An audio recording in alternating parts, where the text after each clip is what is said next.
জল সমস্যা মেটাতে জায়গায় জায়গায় বসানো হয়েছিল ওয়াটার রিজার্ভার, কিন্তু সেখানে কিছুদিন জল আসার পর ফের তা বন্ধ হয়ে যায়। সমস্যায় বাসিন্দারা।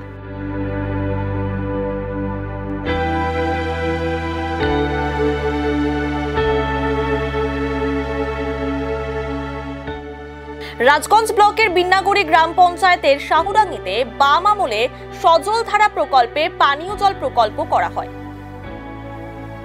ওই প্রকল্প থেকে শাহুডাঙ্গি, আশ্রমপাড়া, ছত্তরপাড়া, তেলানীপাড়া ও নাওয়াপাড়ায় নলবাহিত আর্সেনিক মুক্ত পানীয় জল সরবরাহের জন্য ছোট ছোট বেশ কয়েকটি ওয়াটার রিজার্ভার বসানো হয়েছিল। বেশ কয়েক মাস জল সরবরাহের পর ফের প্রকল্পটি বন্ধ হয়ে যায়, যে কারণে সমস্যায় রয়েছেন বাসিন্দারা। এদিন বাসিন্দারা জানান, এই জল প্রকল্পটি চালু হওয়ার পর প্রায় 1 বছরের মতো আমরা জল পেয়েছি, কিন্তু অজ্ঞাত কারণে জল সরবরাহ বন্ধ হয়ে যায়। এর ফলে জলের সমস্যায় রয়েছে। নিরুপায় হয়ে আয়রন যুক্ত জলই খেতে হচ্ছে। অনেকে জল কিনে খাচ্ছেন। এই জল প্রকল্পটি চালু হলে বা এলাকায় নতুন করে জল সরবরাহ করা হলে মানুষের সুবিধা হবে। সমস্যা তো আমরা 5 বছর থেকে জলের সমস্যা ভুগছি। এর আগে একবার জলের ওই লাগানো হলো, সব জায়গায় সব ব্যবস্থা করলো, আমাদের পাড়ায়, শাওডিঙ্গি বাজারে, আমার দোকানের পাশে সব জায়গায় লাগানো হয়েছে, কিন্তু জল পাচ্ছি না। 5 বছর থেকে খুব জলের সংকটে ভুগছি সবাই। আমরা সব ড্রামের জল কিনে খাচ্ছি, এবং আমরা শুধু না, সবাই যে একটা রিক্সা চালায় সেও ড্রামের জল কিনে খাচ্ছে। আমাদের পানীয় জলের খুব সমস্যা, মানে শুধু আমরা না, আমাদের পুরোই এলাকাবাসী আমরা পানীয় জলের সমস্যায় ভুগছি সবাই। হ্যাঁ, অনেক ভেবেছিলাম জল আসবে কি, মানে বছর খানিকের মতো জল এসেছিলো, আমরা জল পেয়েওছিলাম, তারপরে জানি না কোন কারণে বন্ধ হয়ে গেল। আমাদের প্রশাসনই বলতে পারবে কেন বন্ধ হলো এটা। হ্যাঁ, অনেকবার জানানো হয়েছে জলের ব্যাপারে, তাদের কোনো হেলদোল নেই। আমাদের শাওডিঙ্গিতে লাগানো হয়েছিল, আশ্রমপাড়া লাগানো হয়েছিল, তেলানীপাড়াতে লাগানো হয়েছিল, আর শাওডিঙ্গি বাজারে 2-3টা রিজার্ভার লাগানো হয়েছিল, কিন্তু কোথাও তো হল আসছে। যেগুলো চ্যানেল লাগানো ছিল সেগুলো আস্তে আস্তে মানে জং ধরে নষ্ট হয়ে যাচ্ছে। আপনারা তো জানেনই পানীয় জলের অসুবিধায় মানুষ কতটা অসুবিধা থাকতে পারে, অসুবিধা পড়তে পারে, সেটা তো জানেন না আপনারা।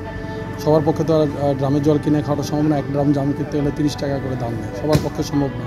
অনেকে যার জন্য এই কুয়ার জল খেয়েই অসুখে ভুগছে, পেটের নানা রকম সমস্যা, রোগে ভুগছে মানুষরা। চাচ্ছি সবাই পর্যাপ্ত পরিমাণে পানীয় জল পাক, আর সবাই একটু শান্তি মতো তৃষ্ণা মেটাক। এই গরমে সবাই জলটাই ভালো খেতে চায়, আর জলের থেকে তো নানা রকম রোগ সমস্যা দেখা দেয়। তাই জলটা সবাই ভালো পাক, সেটা আমরা চাই। আর পুনরায় এগুলোকে সব ঠিকঠাক করে রিজার্ভারগুলো চালু করা হোক, সেটাই আমি চাইবো। আমি কি আমাদের এলাকাবাসী সবাই তাই চায়। 3-4 বছর, 4 বছর মনে হয় বসা হলো, তো 1 বছর জল পাওয়া গেছিল। 1 বছরের পরে 3 বছর থেকে জল নাই। জল সমস্যাটা কি, এখন ধরেন অন্তত 40-50 ফুট নিচে আমার কুয়া, ওখান থেকে জল ওঠাইতে হবে।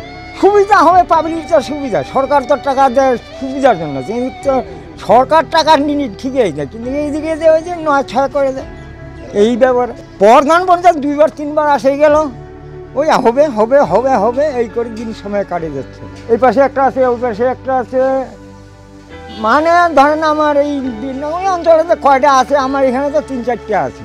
একটা আমার ওই যে একটা ছিল, মেম্বার ছিল, ওর বাড়িতে আছে একটা, এইখানে একটা আছে, একটা ওই কোণে আছে। চাইছি তো লাগে তো আমার গরিব লোককে সবাই, কিন্তু এখন যে সরকার কি আমাকে দেয় আর কি নাই, ওটা আমার কি করে বলবো। এই বিষয়ে বিন্নাগুড়ি গ্রাম পঞ্চায়েতের প্রধান শমীজউদ্দিন আহমেদ বলেন, জল প্রকল্প বন্ধ রয়েছে জানা ছিল না, বিষয়টি আজ শুনলাম। কিভাবে জল প্রকল্পটি চালু করা যায় সেই ব্যবস্থা করা হবে।